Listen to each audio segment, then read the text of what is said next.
All right, so today I'm joined by the Rude Boy, Randy Brown. Welcome, man. How are you? What's up, my man? How are you? Good. I'm doing great, man. Thanks for coming on today.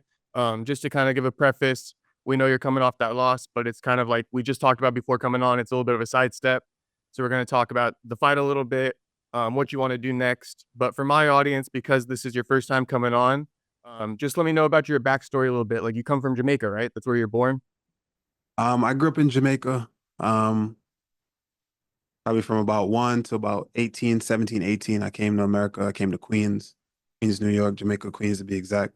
Went to Jamaica High School. I was boxing since I was in Jamaica a little bit. Came here, continued to box. Did a few competitions, you know what I mean? Did well. Figured I'd try my hand at some jujitsu. Like down the street from me, I was going to a school called ECI. It was like a technical school, like a trade school. And in Okay. between classes, I would go to this gym. Happens to be Renzo Gracie Academy. You know what I mean? At first, I thought it was a boxing gym. I said, let me go check it out. I go in there and it's guys in gis and stuff like that. And this dude at the front desk, his name was Pete Lawson. He convinced me. He was also Jamaican, and he convinced me to try a jiu-jitsu class. I tried it, having me at Renzo Gracie Academy, and I liked it. Turns out I was decent. I was already athletic and just like a wiry kid. Told me I'd be good at it. Took a couple classes, I fell in love, and I just been doing jiu-jitsu ever since. Before you know it, I meet this guy named Nardu, and he's like, "Man, you have good stand-up, you had a good frame for this. You should give it a shot. Maybe you could do some MMA. Just one MMA, just do one MMA class."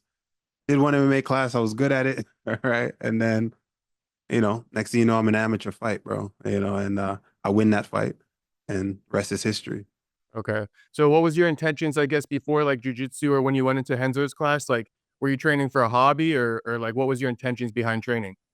I Were wanted you to be training a to be a boxer. boxer? Okay, Yeah, got you, I got wanted to you. be a boxer. I wanted to be a professional boxer. And jiu-jitsu just kind of took it away from me a little bit, just took some time away from me. I didn't have enough time, and I just started doing that. And I got to the point where I I fell in love with jiu-jitsu so much to the point where you get your student loan, uh, you get that shit, your refund back at the end of the year, shit like that. I took that whole thing. It was like probably like 3 grand or so. I just dumped it on jiu-jitsu, and I was like, all right, how long can this get me to train? And I just trained for the longest, and I just been Yeah. there doing that. Did you start What? competing in jujitsu? Yeah, I started competing. I won a couple Nagas, you know what I mean? Okay, got you. And got my blue belt, and then I don't know, I was just stuck doing jiu-jitsu